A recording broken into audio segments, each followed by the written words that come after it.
네, 우리 성가대 찬양에 감사드리고요. 오늘부터 저와 함께 야고보서 강해 설교를 함께 나누고 또 말씀 속에서 은혜를 나누도록 하겠습니다. 제가 위에서 보니까 우리 수원 중앙침례교회 고명진 목사님 오셨네요. 사모님도 옆에 계신 것 같고요. 우리 나중에 우리 성가대 찬양할 고르다 자매의 아버님 되십니다. 많은 성경 중에 하필 그 야고보서 강해를 시작하기로 했는가, 그런 질문을 할 수가 있는데, 이 야고보서의 전체 주제가 행동하는 믿음입니다. 우리의 믿음은 이론으로 끝나서도 안 되고, 우리의 믿음은 머릿속에서만 맴도는 믿음이 돼서는 안 되고, 이것이 우리의 삶으로 나타나고 우리 행동으로 나타나고, 그래서 내 삶이 변화되고 세상을 바꾸는, 이것이 우리가 목적하는 믿음입니다. 그래서 베드로 전서를 강해했던 그 흐름하고도 잘 맞고, 그래서 야고보서 강해를 하기로 그렇게 결정을 했습니다. 이 야고보서에 나오는 말씀 하나만 먼저 말씀을 드린다면, 야고보서 2장 26절에 나오는 말씀인데요, 영혼이 없는 몸이 죽은 것 같이 믿음도 행함이 없으면 죽은 것입니다. 야고보서 2장 26절에 나오는 말씀이에요. 영혼이 없는 몸이 죽은 것처럼 믿음도 행함이 없으면 죽은 것입니다. 이것이 야고보서 전체를 커버하는 그런 주제가 되는 말씀이다, 이렇게 볼 수가 있겠습니다. 오늘은 야고보서를 시작하는 첫 시간이기 때문에 전체적인 얘기를 좀 드릴까 합니다. 가장 먼저 드릴 말씀은 이 야고보서를 누가 썼느냐 하는 것이죠. 우리 생각에는 야고보니까 야고보가 쓴 것 아닌가, 이런 생각할 수 있는데, 물론 맞습니다만은 이 야고보가 성경에 적어도 3사람이 나와요. 한 사람은 요한의 형 야고보입니다. 성경에 가장 많이 나오는 사람이죠. 베드로, 야고보, 요한. 제일 많이 나오는, 거기 야고보가 요한의 형이에요. 근데 이 야고보가 그러면 야고보서를 쓰지 않았을까, 이런 생각을 할 수 있는데, 성경에 보면은 사도행전 12장 12절에 이 야고보가 헤롯에 의해서 목이 잘려 죽었다, 그런 말씀이 나옵니다. 그러니까 일찍 순교한 것으로 봐서 그가 야고보서를 썼을 가능성은 많이 떨어진다, 이렇게 볼 수가 있겠죠. 자, 그 다음에 나오는 야고보가 또 한 사람이 있는데, 이 사람은 역시 예수님의 12 제자 중에 있는 야고보인데요.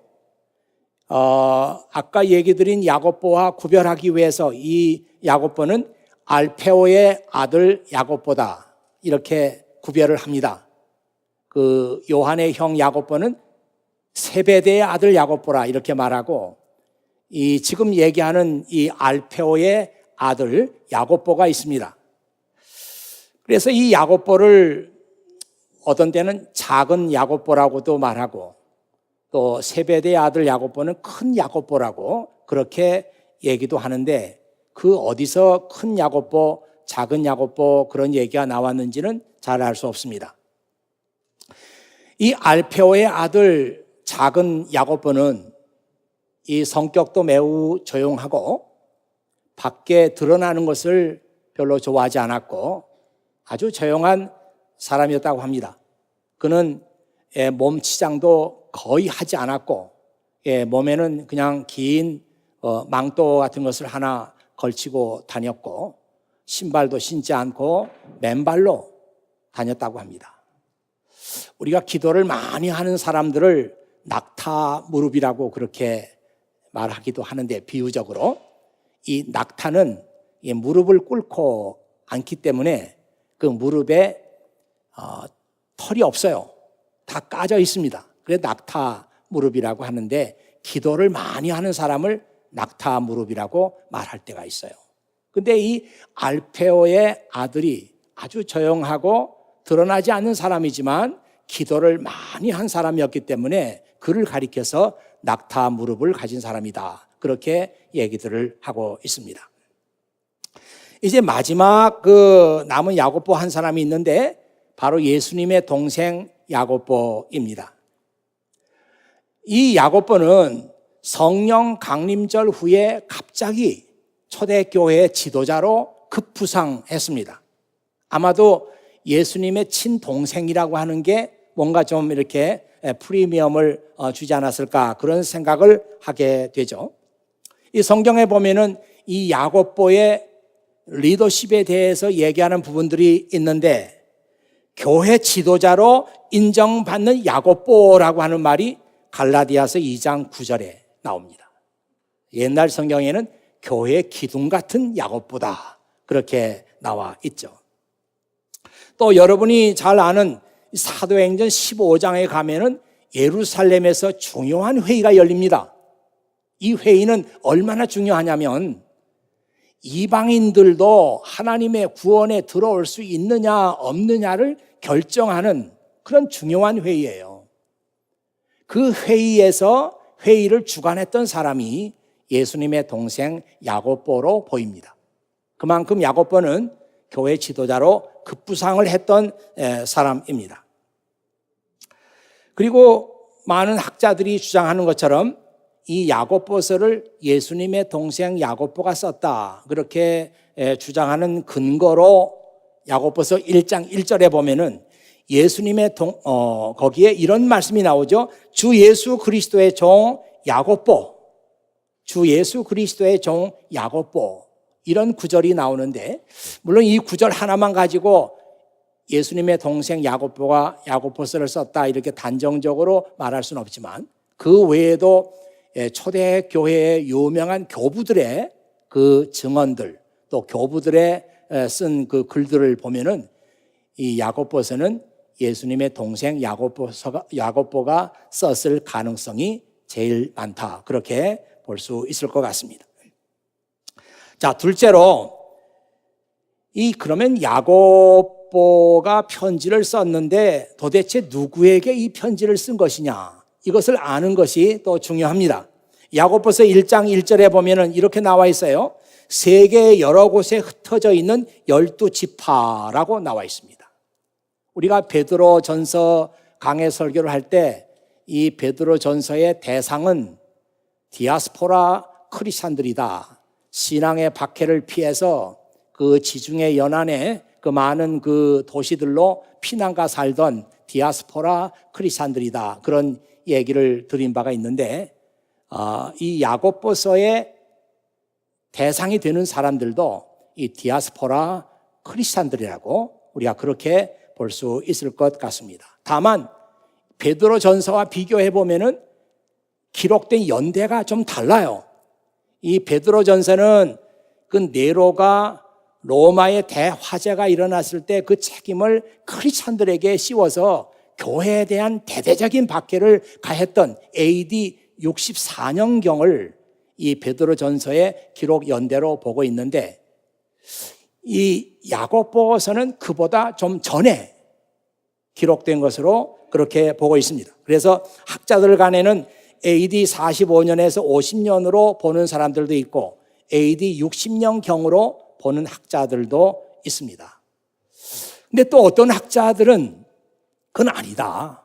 이 야고보서는 여러 면에서 볼 때 훨씬 더 이후에 기록이 됐다. 적어도 2세기 혹은 3세기 초에 기록이 됐다. 이렇게 주장하는 사람들도 있는데 그런 주장도 꽤 설득력이 있습니다. 왜냐하면 그들은 야고보서를 면밀히 검토한 결과 이 야고보서는 굉장히 그 고등교육을 받은 그릭, 헬라어에 아주 능통한 사람이 아니면 이런 문장은 쓸 수 없다.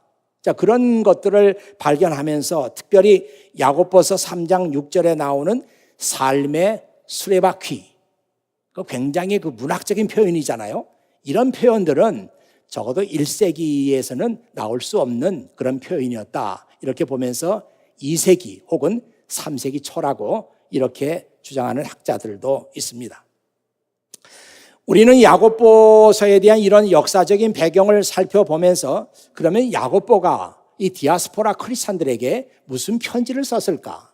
그 야고보서의 대략적인 그 내용을 우리가 짐작할 수 있는데 보나마나 신앙의 박해 속에서 어떻게 하면 예수 그리스도에 대한 믿음을 잃지 않고 유지해 나갈 수 있을까?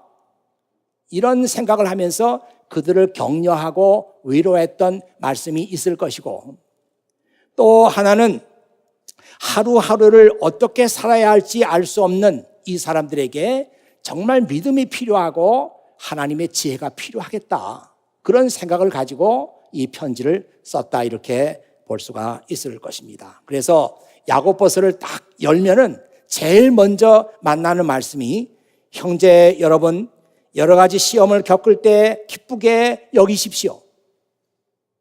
2절에 나오는 말씀이에요. 형제 여러분 여러 가지 시험을 겪을 때 기쁘게 여기십시오. 아마 여러분들 간에는 정말 성경에는 뭐 별별 말씀이 다 있지만 진짜 이런 말씀도 있구나.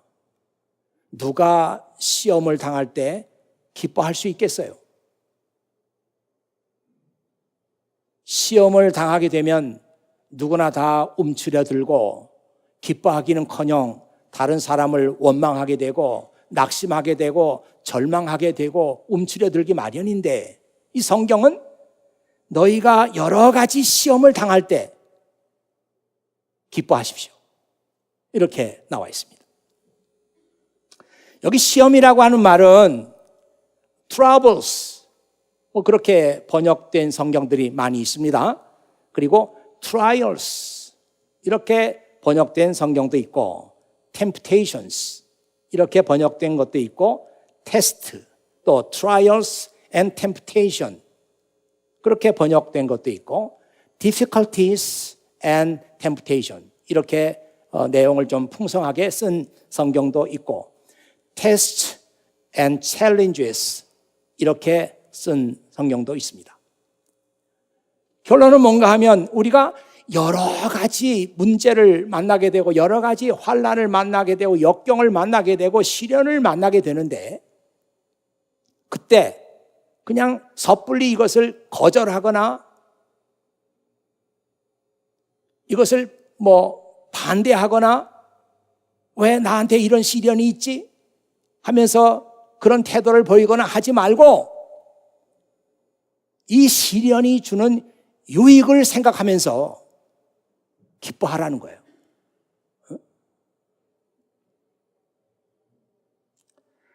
이것이 성경입니다. 성경은 우리의 삶의 문제들을 해석하는 새로운 관점을 제시합니다. 지금 아마도 전력 사정이 안 좋아가지고 이게 지금 좀 일이 있는 것 같은데 괜찮아요. 제 소리만 나가면 됩니다. 이 성경은 항상 우리의 삶의 문제를 보는 새로운 시각, 새로운 관점을 우리에게 보여주고 있다. 이렇게 생각합니다. 저는 구약 성경을 읽으면서도 이 같은 말씀을 발견했는데요. 여러분, 시편 119편 71절에 보면은 이 시편은 누가 썼는지 알 수 없다고 그렇게 말하는데 아주 위대한 시편입니다. 여기 이런 말씀이 있어요. 고난당하는 것이 내게 유익합니다. 이로 말미암아 내가 주의 말씀을 배우게 되었습니다. 여기도 고난당하는 것이 역경을 당하는 것이 시험을 받는 것이 정말 저에겐 너무 싫었습니다 한다든지 왜 저에게만 이런 시험이 있는지 모르겠습니다 이렇게 된 것이 아니라 고난당하는 것이 어려움 겪는 것이 시련을 받는 것이 내게는 굉장히 유익했습니다. 그 덕분에 내가 주의 말씀을 배우게 되었습니다. 그렇게 썼어요. My suffering was good for me, for it taught me to pay attention to your decrees. 이 decrees라고 하는 말은 좀 어려운 얘기지만 그냥 여러분들은 하나님의 말씀이라고 생각하면 될 것 같아요. 고난을 받았지만 이 고난이 나에게는 매우 좋았습니다. 왜냐하면 이 고난이 나에게 하나님의 말씀에 pay attention, 주의하도록, 집중하도록 나를 가르쳤습니다. 이런 얘기가 되겠습니다. 한번 여러분 이 말씀을 뒤집어 생각해 보세요. 만일 이 시편을 쓰신 이분에게 고난이 없었더라면 이 사람이 하나님의 말씀을 봤겠어요? 아니 하나님 말씀을 읽었겠습니까? 아니 하나님 말씀에 집중을 했겠습니까? 고난이 오니까, 어려움을 겪으니까 성경책을 좀 봐야 되겠다, 하나님 말씀을 읽어야 되겠다, 이런 생각이 들었다는 거예요. 우리 크리스찬들 가운데는 고난이 올 때 성경을 읽는 사람들이 많이 있는데 되게 욥기를 많이 읽죠. 욥기는 어디서 들은 그 얘기로 그 욥이 억울한 고난을 받았다는데 나도 한번 읽어봐야 되겠다. 그래서 읽기는 읽는데 무슨 말인지 잘 모릅니다. 굉장히 좀 설명이 없이는 좀 난해한 책이 욥기예요. 그럼에도 불구하고 욥기를 읽으면서 위로받는 사람들이 많이 있어요. 만일 그에게 고난이 없었더라면, 어려움이 없었더라면, 시련이 없었더라면 그가 욥기를 읽었을까? 아니에요. 어떤 사람들은 고난이 있고 역경이 있을 때 기도합니다. 평상시는 안 하다가 처음에는 울고불고 하다가 진짜 내가 감당할 수 없는 그런 고난이 왔을 때 비로소 무릎을 꿇고 하나님께 기도합니다. 하나님 살려주세요. 하나님 제게 은혜를 주세요. 만일 그 사람에게 고난이 없었더라면 그 사람이 정말 무릎 꿇고 하나님 앞에 엎드려서 기도했을까? 아니에요. 가끔 새벽 기도나 이런 기도 모임에 꾸준하게 나오는 사람들이 있거든요. 우리 지금 새벽 기도에도 늘 아주 빠지지 않고 나오는 사람들이 있어요. 그런 사람들을 보면서 야, 나 저 사람 저렇게 안 봤는데 문제가 많은가 봐. 그렇게 하면 안 되는 거예요.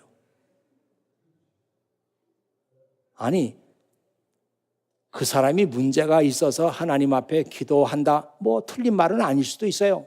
그런데 그렇게 말하는 당신은 문제가 없어서 기도 안 하나? 이게 더 큰 문제 아니에요. 남의 문제를 그렇게 삼자 대하듯이 그렇게 하지 말고 누구나 다 어려움이 있습니다. 그때 성경을 펴고 그때 무릎을 꿇고 하나님 앞에 기도하라. 이 시편 119편을 쓰신 분은 그런 거잖아요. 이것이 바로 고난이 내게 주신 유익입니다. 내가 고난 덕분에 하나님 말씀을 내가 보게 되었고 고난 덕분에 내가 하나님께 기도할 수 있게 되었습니다. 이 얘기예요.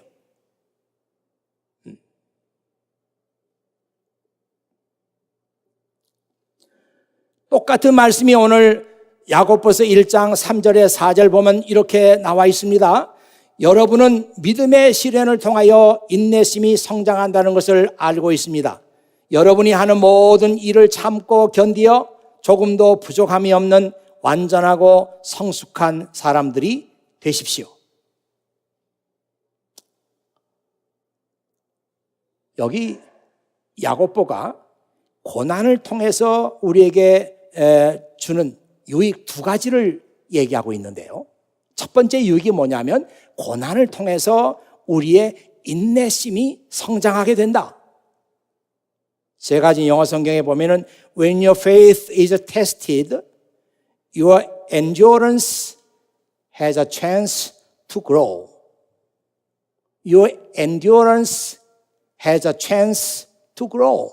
너의 인내심이, endurance가 성장할 수 있는 기회를 얻게 된단 말이에요.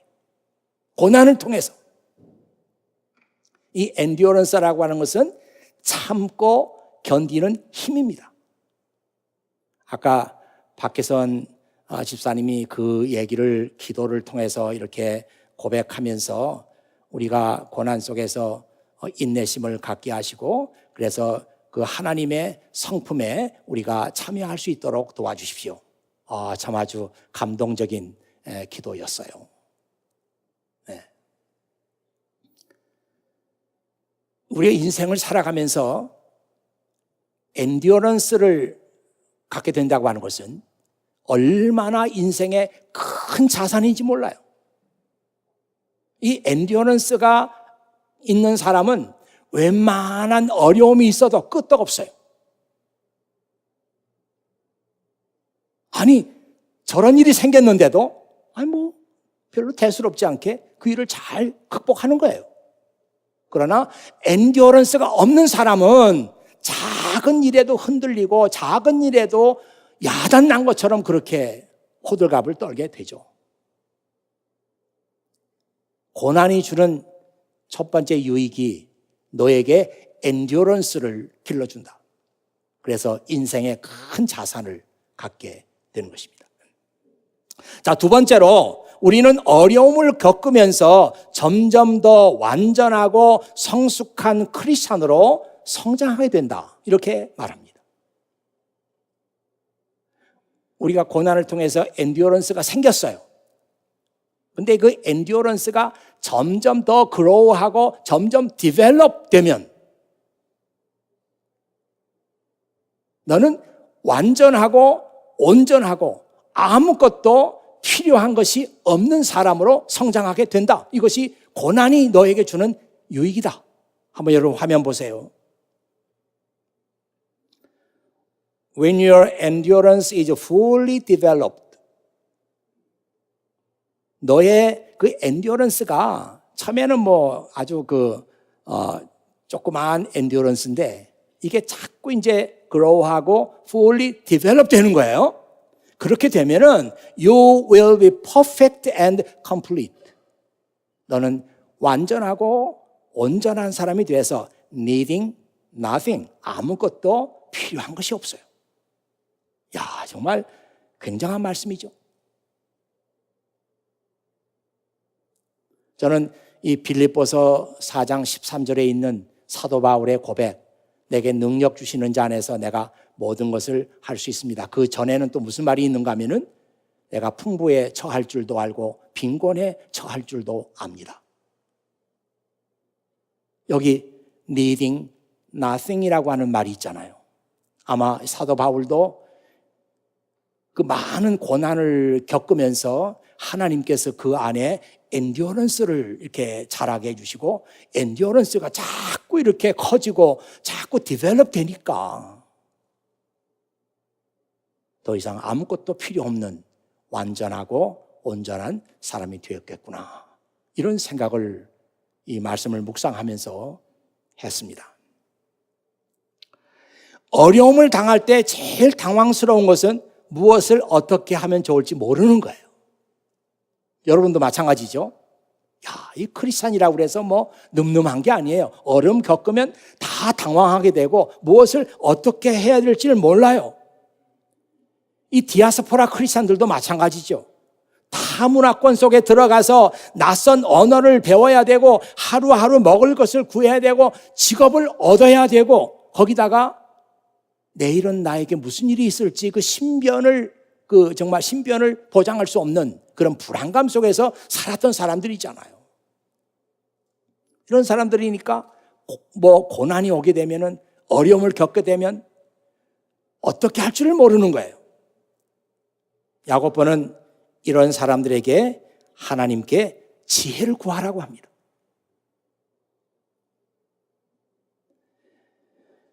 지혜가 부족한 사람이 있으면 하나님께 구하십시오. 하나님께서는 자비로우셔서 모든 사람에게 나눠주시는 것을 즐거워하십니다. 따라서 여러분이 필요로 하는 지혜를 주실 것입니다. 저는 오늘 특별히 우리 교우들이 다 이 말씀을 들어야 되지만 우리 공부하고 있는 청년들이 이 말씀을 보면서 눈이 커지고 여러분의 귀가 더 열리고 지혜를 구하라고 하는 말씀이 성경에 있어요. 하나님은 지혜를 구하는 사람에게 거절하는 법이 없다고. 그는 자비로우신 분이기 때문에 지혜를 구하는 사람이 있으면 그의 지혜를 다 나눠주세요. 나눠주시기를 기뻐하시는 하나님.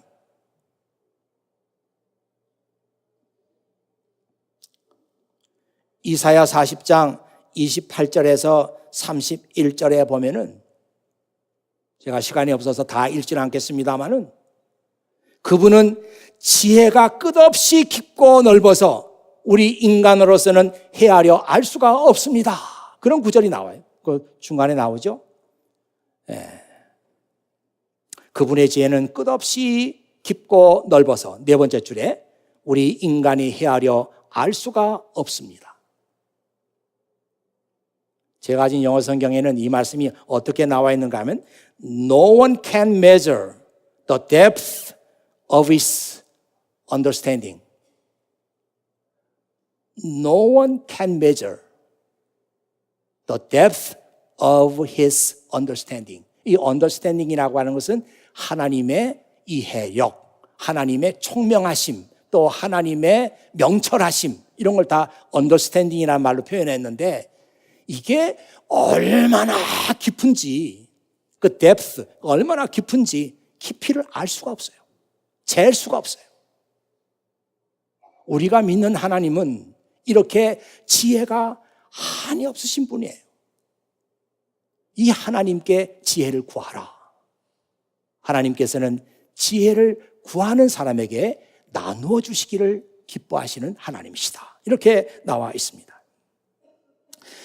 하나님께 구할 때는 믿고 구하라고 합니다. 의심하지 말라고. 이거 내가 이렇게 구한다고, 지혜를 달라고 해서 구한다고 하나님이 주실까? 하나님이 정말 계시나? 하나님이 내 기도를 들으실까? 이게 의심이잖아요. 여러분, 성경에 보면 출애굽기 17장 7절에 마사라고 하는 지명이 나오고 무리바라고 하는 지명이 나오는데, 마사나 무리바, 이게 다 하나님을 의심한다, 하나님을 테스트한다, 이런 의미가 있습니다. 아니, 그 전에도 하나님께서는 이스라엘 백성들이 광야에서 물이 없으니까 불평하고 할 때마다 하나님께서 물을 주셨어요. 그런데 이 마사라고 하는 그 지명에 와가지고 또 물이 없는 거예요. 야, 이번에도 하나님 물 주실까? 하나님이 정말 우리를 버린 게 아닐까? 하나님이 우리 가운데 있나?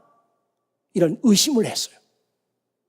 그래서 하나님께서 그 지방 이름을 마사 무리바라고 해라. 너희가 나를 의심하고 나를 테스트했다. 그러면서도 하나님께서 그런 사람들에게 물을 주셨어요.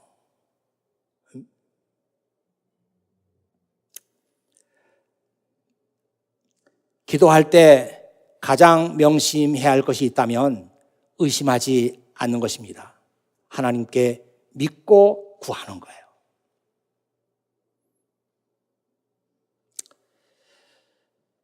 특별히 우리 공부하는 학생들에게는 이 말씀이 얼마나 절실합니까?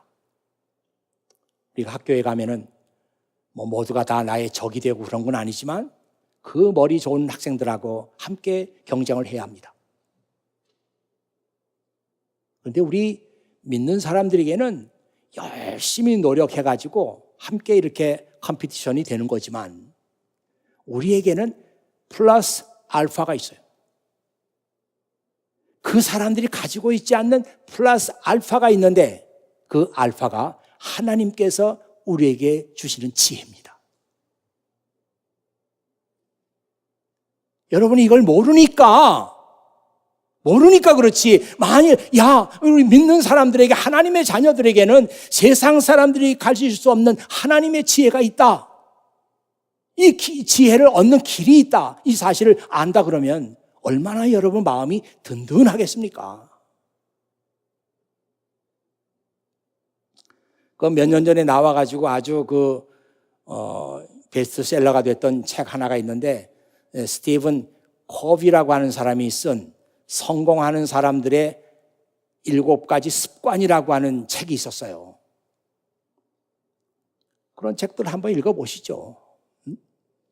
도대체 성공하는 사람들은 공통적으로 이 7가지 습관, 헤빗이 있다고 이 커비가 조사해가지고 책으로 쓴 거잖아요. 근데 뭐 1번, 2번, 3번, 4번, 5번, 6번까지는 뭐 제가 알 바 아니고 7번째 마지막 커비가 말하고 있는 성공하는 사람들의 습관 중에 7번째 거 뭔지 아세요? 영어로 하면은 sharpen your saw. sharpen your saw. sharpen이라고 하는 건 이렇게 날카롭게 만들어라 이 말이잖아요. saw, 톱이에요.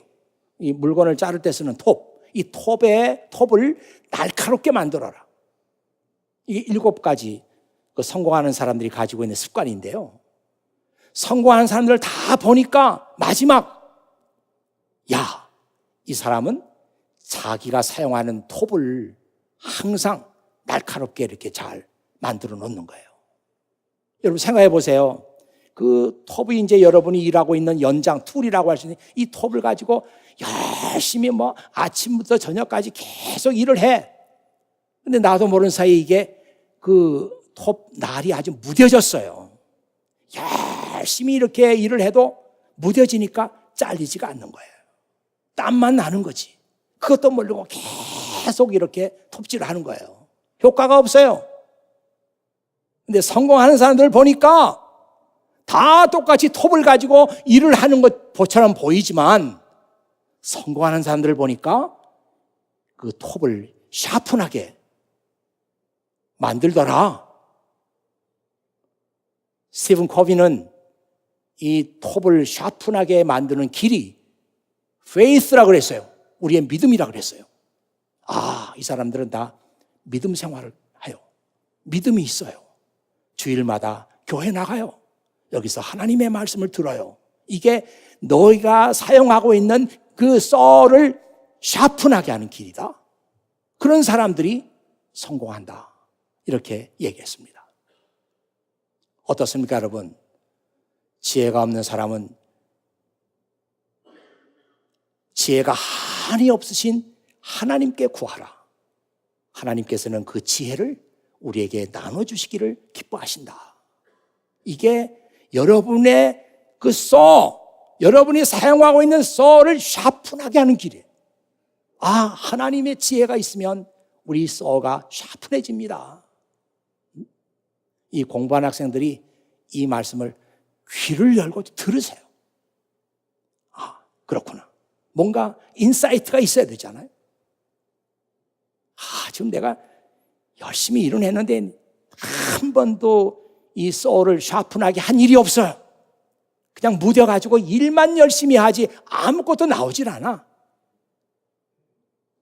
여러분의 썰을 샤픈하게 하세요. 이것이 하나님께 무릎 꿇고 기도하는 길입니다. 그때 하나님께서 여러분에게 지혜를 주시는 거예요.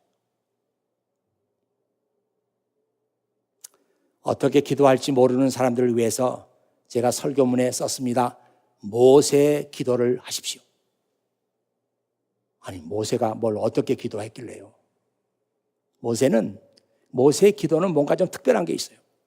모세가 광야 생활 가운데서 자기 백성들을 인도했는데 이 광야 생활이라는 게 열악하고 사람이 살 수 있는 환경이 아니잖아요.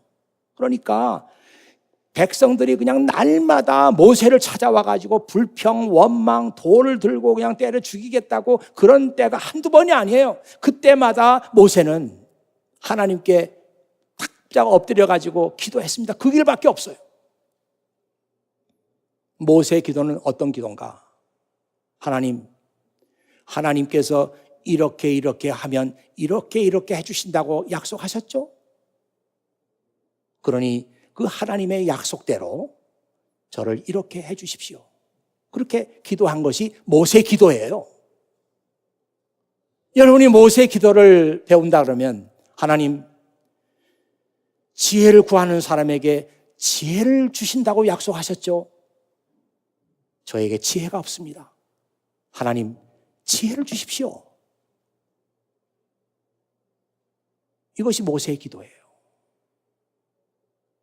여러분들이 부지런히 하나님께 지혜를 구하시기 바랍니다. 사람이 어려움을 겪으면 그 사람의 믿음 생활에 색깔이 드러난다. 색깔이 드러난다. 아까 제가 이 말씀을 좀 날이 더워서 그런지 뛰어넘은 것 같은데요. 잠깐 한번 다시 백해가지고 그 말씀을 드리고 넘어가겠습니다. 네. 여기에요. 이게 유진 피터슨이 한 말인데요. 유진 피터슨 여러분 아시죠? 아주 베스트 작가 가운데 한 사람이고 저도 매우 좋아하는 작가 중에 한 사람입니다. 그가 한 말이니까 한번 잘 보세요. You know that under pressure, your faith life is forced into the open and shows its true colors.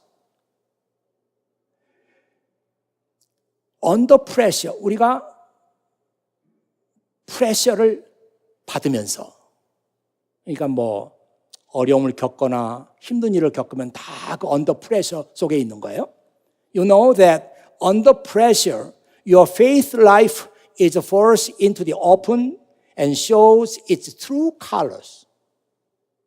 이 under pressure 속에 있을 때 우리의 신앙생활은 그 진정한 컬러를 드러내게 돼. 야, 이거 처음에 제가 봤는데 되게 멋있더라고요. 문제가 있을 때 너의 신앙의 컬러가 드러나는 거예요. 레드, 블루, 그린, 그레이. 이 말은 아주 문학적인 표현인데 어려움을 겪으면서 내가 하나님과 어떤 관계에 있는지 그 관계의 정도, 관계의 수준이 그대로 드러난다. 이 뜻이 되겠습니다.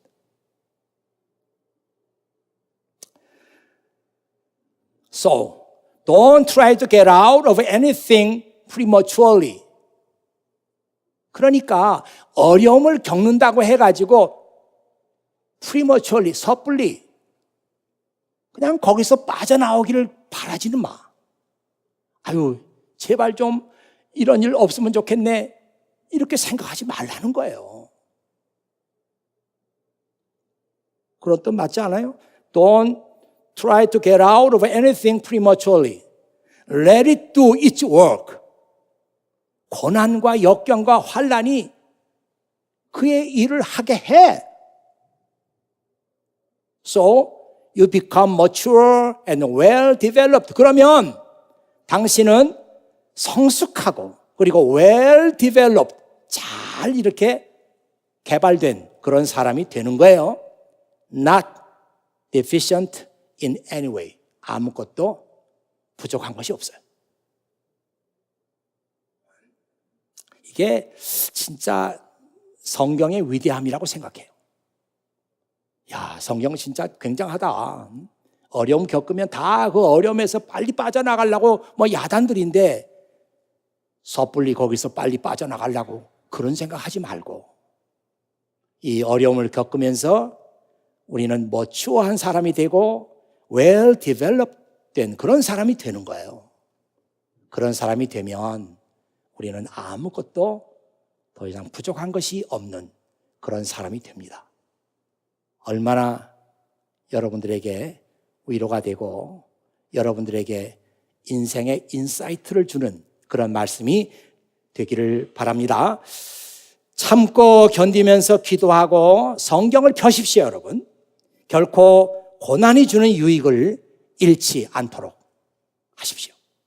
그래서 고난을 통해서 하나님께서 여러분을 디벨롭 해가시는, 여러분을 머추어한 사람으로 만들어 가시는 하나님의 손길을 고난을 통해서 느낀다. 이게 크리스찬이에요. 고난이 없는 게 크리스찬이 아니고 편안한 삶을 사는 게 크리스찬이 아니고 고난 속에서도 하나님께서 나를 만들어 가시는 하나님의 손길을 느낀다. 경험한다. 이것이 크리스찬입니다. 저는 여러분들이 정말 크리스찬다운 크리스찬, 어떤 어려움이 있더라도 엔듀어런스가 생겨가지고 잘 극복해 나가는 그런 성숙한 크리스찬들이 다 되기를 주님의 이름으로 축원합니다. 기도하겠어요? 아버지 하나님 감사합니다. 오늘 아버지 하나님께서 저희들을 사랑하시며 이 귀한 말씀을 주셨습니다. 우리 모두에게 이 말씀이 필요하지만 또 특별히 이 공부하는 청년들에게 이 말씀이 너무나 중요합니다. 지혜가 부족하니 하나님 앞에 지혜를 구하는 사람들 되게 하시고, 지혜가 부족하니 하나님께서 후히 주시고 꾸짖지 않으시는 그 하나님의 손길을 경험할 수 있도록 아버지 하나님께서 도우시기를 간절히 바라오고 원합니다. 우리 가운데 누구 한 사람도 지금 내가 겪고 있는 시련과 어려움을 통해서 하나님께서 나를 더 성숙한 크리스찬으로 만들어 가시는 하나님의 손길을 거부하는 사람이 없도록 주님 도와주시옵소서. 우리 구주 예수 그리스도의 이름으로 기도하옵나이다. 아멘.